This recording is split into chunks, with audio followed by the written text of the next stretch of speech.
Hello everyone, this is Ravi Jha. I am a defence counsel in Allahabad high court और आप सबका स्वागत है आपके खुद के चैनल टारगेट फॉर आईक्यू के प्लेटफॉर्म के ऊपर। जैसा कि हम सभी जान रहे हैं कि हाल ही फिलहाल बहुत सारे ऐसे स्टेट हैं जो क्यू में लगे हुए हैं अपनी जुडिशियल सर्विस की एग्जामिनेशन से रिलेटेड वैकेंसीज को निकालने के लिए। अब वो वैकेंसी कब आएगी इसके बारे में कुछ अंदाजा लगा पाना कई बार थोड़ा बहुत मुश्किल हो जाता है, लेकिन हम सभी इसी उम्मीद पे अपनी प्रिपरेशन को कंटिन्यू करते हैं कि very soon we will get it a notification which is related to our vacancies. अब यहाँ पे जो सबसे बड़ा सवाल होता है वो निकल कर ये आता है कि सपोज करिए कि क्या अभी अगर मान लीजिए कि 32nd बिहार जुडिशियल सर्विस या यूपी जुडिशियल सर्विस एग्जाम का नोटिफिकेशन आता है, तो क्या हम उस पोजीशन पर अपने आप को पाते हैं कि हम ये कह सकें कि while we will appear in our examination so we will get a safe position। that means क्या हम इस बात के ऊपर ये अंदाजा लगा पाते हैं कि जब कभी भी एग्जाम कंडक्ट होगा और अगर हमें उस एग्जाम में अपीयर होने का मौका मिलेगा तो क्या उस एग्जाम के अंदर हम अपनी सेफ एंड सिक्योर पोजीशन को इंश्योर कर सकते हैं। काफी सारे मौकों पे इसका जवाब यूजुअली ना होता है और काफी सारे मौकों पे इसका जवाब हाँ भी हो सकता है, लेकिन हाँ तभी होगा जब आप लगातार तैयारी के दौर में लगे रहते हैं, या हाँ तभी होता है जब आप अपनी प्रिपरेशन को without any kind of breakage आप उसको एक सिलसिलेवार लेकर चलते हैं। और इन्हीं सारी चीजों को ध्यान में रखते हुए टारगेट फॉर आईक्यू यूपी और बिहार इन दो स्टेट को अगर हम कंबाइंड स्टडी करें तो आमतौर पर आपको ये देखने को मिलेगा कि इन दो स्टेट के अंदर जो मैक्सिमम सब्जेक्ट्स हैं वो आपको एक रूप से कॉमन वे में देखने को मिलते हैं। बस फर्क सिर्फ इतना है कि जो चीजें कहीं पर आपको प्री में नजर आती हैं वही चीजें कहीं पर आपको मेंस में भी नजर आती हैं। और इन्हीं सारी चीजों को ध्यान में रखते हुए इस बार व्हाट वी हैव डिसाइडेड कि हमने एंटायर लॉ पेपर को दो अलग अलग पार्ट में डिवाइड किया है, जिनमें से एक पार्ट हमारा कहलाता है मेजर एक्ट और दूसरा पार्ट हमारा कहलाता है माइनर एक्ट। और इसी मेजर एक्ट के रिगार्डिंग बहुत ही जल्द आपके सामने एक नया बैच इंट्रोड्यूस होने के लिए जा रहा है, और जिस बैच के अंदर आमतौर पे हमारा ज्यादातर जो फोकस होगा वो होगा आपके क्रिमिनल प्रोसीजर कोड, जिसको कि हम लोग दंड प्रक्रिया संहिता के नाम से जानते हैं। उसके बाद आपका सिविल प्रोसीजर कोड, देन आपका इंडियन एविडेंस एक्ट। उसके बाद अगर हम बात करते हैं तो लॉ ऑफ कॉन्ट्रैक्ट की, ये बात अलग है कि इसके अंदर जो आपकी सेल्स ऑफ गुड्स एक्ट है या जो आपका इंडियन पार्टनरशिप एक्ट है उसको हमने माइनर एक्ट की कैटेगरीज के अंदर शामिल कर दिया है। अपार्ट फ्रॉम दैट यहाँ पर आपको transfer of property act, family law के अंदर आपको कंबाइंड स्टडी हिंदू और मुस्लिम लॉ की देखने को मिलेगी। और इसके साथ ही साथ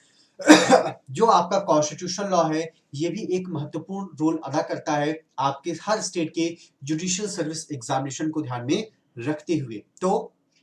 बहुत ही जल्द आप ये मान के चलिए कि द मोमेंट ये वीडियो टारगेट फॉर आईक्यू के ऑफिशियल प्लेटफॉर्म के ऊपर अपलोड होगा उसके ठीक 72 आवर्स के अंदर आपका एक नया बैच शुरुआत हो जाएगा, और इस नए बैच का नाम 7 मेजर एक्ट पार्ट 2 के नाम से जाना जाएगा। और इस एक्ट के अंदर या इस बैच के अंदर आपको अलग अलग समय पे इन 7 सब्जेक्ट के बारे में एक विस्तार पूर्वक चर्चा की जाएगी। और जब चर्चा की जाएगी तो ये सोच के की जाएगी कि आमतौर पे अगर ये पेपर आपके मेंस में आते हैं तो वो कौन कौन से टॉपिक हैं या वो कौन कौन से पार्ट हैं जो मेंस के दृष्टिकोण से एक महत्वपूर्ण रोल अदा करते हैं, और आप उसकी प्रिपरेशन किस लेवल पर और कैसे करेंगे। इसके रिगार्डिंग जो बैच आपके साथ बहुत ही जल्द ओपन होने के लिए जाएगा, उस बैच के अगर मैं कुछ फीचर्स की बात करता हूं या उस बैच के अगर मैं आवश्यक तत्वों की बात करता हूं तो यहाँ पर डेली आपकी लाइव क्लासेस चलेंगी। ये बात अलग है कि आप इसको रिकॉर्डेड वर्जन में भी देख सकते हैं। ये बात अलग है सर कि यहाँ पे रिकॉर्डेड की जगह यहाँ पे मैंने रिकोडेड लिख दिया है, तो एक प्रकार का क्लरिकल मिस्टेक यहाँ पर आपको देखने को मिल सकता है, तो उसके ऊपर फिलहाल आपको ध्यान देने की जरूरत बहुत ज्यादा नहीं है। अपार्ट फ्रॉम दैट इस बैच का जो टोटल ड्यूरेशन होगा वो होगा 6 महीनों का, यानी कि हम ऑन एन एवरेज एक 6 महीनों का टाइम स्लॉट लेकर चलेंगे कि कम से कम उसके अंदर जो 7 मेजर सब्जेक्ट हैं इनको 6 महीने के अंदर कंप्लीट किया जा सके। अपार्ट फ्रॉम दैट इसके अंदर आपको जो नोट्स मिलेंगे वो पीडीएफ फॉर्मेट में मिलेंगे। अब इस बार कुछ चीजें हमने इंप्लीमेंट की हैं या कुछ चेंजेस आपको देखने को मिलेंगे। उस चेंजेस के अंदर पहली बात तो ये है कि जो भी क्लासेस आपकी चलेंगी वो with the help of the power point presentation की मदद से चलेंगी, और जो भी नोट्स आपको मिलेंगे वो आपको बाइलिंगुअल में मिलेंगे, यानी कि दोनों ही भाषाओं इंग्लिश और हिंदी। अपार्ट फ्रॉम दैट जो नोट्स का जो कंटेंट आपको देखने को मिलेगा, अगर मैं गलत नहीं हूं तो 80% जो नोट्स हैं वो प्रॉपर टाइप फॉर्मेट के अंदर आपको देखने को मिलेंगे, और जो 20% फॉर्मेट है वो आपको हैंड रिटन के रूप में देखने को मिलेगा। इसके अलावा यहाँ पे टेस्ट सीरीज के अंदर भी आपको शामिल किया जाएगा, और डेली बेसिस पे आपको असाइनमेंट भी दिए जाएंगे। ये बात अलग है कि अगर हम एक आंकड़ा लेकर चले या एक हम परसेंटाइल लेकर चले तो सिर्फ 10% ही हमें ऐसे कैंडिडेट मिलते हैं जो डेली बेसिस पर ना सिर्फ असाइनमेंट को कंप्लीट करते हैं बल्कि उसको कंप्लीट करके हमें भेजते भी हैं, ताकि उनका प्रॉपर तरीके से असेसमेंट किया जा सके। और जैसे ही आपके एग्जाम की डेट आती है या जैसे ही आपका एग्जाम आने वाला होता है उसके ठीक पहले एक 10 घंटे की क्लासेस आपकी कंडक्ट होगी, जहां पर फटाफट सारी चीजों को रिवाइज किया जाएगा। तो अगर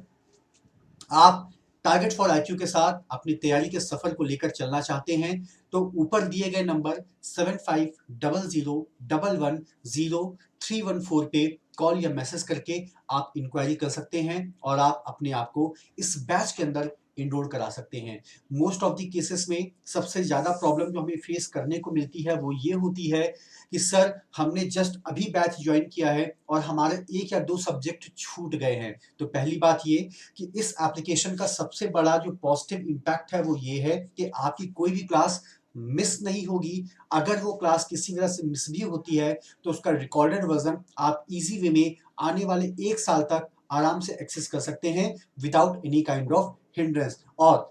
अगर आप लाइव क्लास को अटेंड करना चाहते हैं तो मेरे हिसाब से अगर आपने दो चीजें सोच ली हैं, पहली बात ये कि आपको तैयारी करनी है और दूसरी बात ये कि टारगेट फॉर आईक्यू के साथ ही करनी है, तो without any kind of delay आप इस बैच के अंदर अपने आप को इनरोल कराइए, ताकि लाइव क्लासेस आपकी कम से कम मिस हो। क्योंकि मैं ये बात दावे के साथ कह सकता हूं कि बहुत ही जल्द इस बैच की प्रॉपर शुरुआत की जाएगी। अब यहाँ पे जैसा कि मैंने आपके साथ नोट्स को लेकर कुछ बात की थी, तो लगे हाथों मैं आपको दोनों ही फॉर्मेट के नोट्स के सैंपल भी दिखा देता हूं, ताकि आपको ये पता चल जाए कि इस बार वो कौन कौन सी चीजें हैं जो हमारी तरफ से इंप्लीमेंट की जा रही है। ठीक है, अब यहाँ पे अगर आप नोट्स को देखें तो ये आपके सामने एक टाइप फॉर्म में नोट्स आपके सामने प्रेजेंट हो रहा है, जो आपका बेसिकली ताल्लुकात रखता है आपके कोड ऑफ क्रिमिनल प्रोसीजर 1973 से। यहाँ पे एक सवाल पूछा गया है कि आमतौर पे पुलिस जब इन्वेस्टिगेट करती है किसी भी ऑफेंस के रिगार्डिंग, तो आमतौर पे अगर वो कॉग्निजेबल ऑफेंस है तब वो कैसे उसको इन्वेस्टिगेट करेगी, और अगर वो नॉन कॉग्निजेबल ऑफेंस है तो क्या उसके अंदर उसके पास अधिकार है इन्वेस्टिगेट करने का या नहीं, अगर है तो कैसे, और अगर नहीं है तो वो कौन से रास्ते हैं या वो कौन से माध्यम है जिनके तरीके से वो उस प्रॉपर इन्वेस्टिगेशन को कंडक्ट कर सकती है। तो ये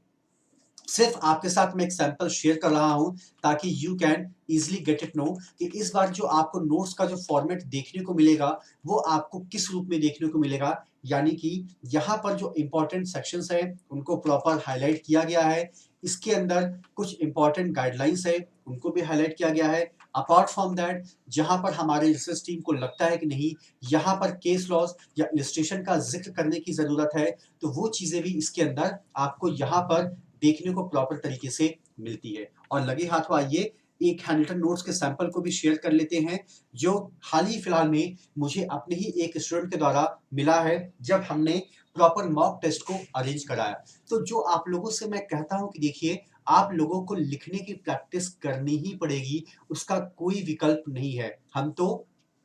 डेली बेसिस पे सिर्फ आपको असाइनमेंट दे सकते हैं, हम आपके ऊपर एक वॉच डॉग की भूमिका को निभा सकते हैं, लेकिन अल्टीमेटली करना तो आप ही को है। तो जैसा कि आप ये देखिए कि जो लोग बिहार एपीओ को लेकर बहुत ही सीरियस होंगे, अगर वो इस पेपर को देखें तो उनको समझ में आ रहा होगा कि बेसिकली यहाँ पर पूछा गया है कि जो आपका शेड्यूल कास्ट या शेड्यूल ट्राइब से रिलेटेड एक्ट है आमतौर पे उसकी रिलेवेंसी क्या है या उसका उद्देश्य क्या है। अब आप देखिए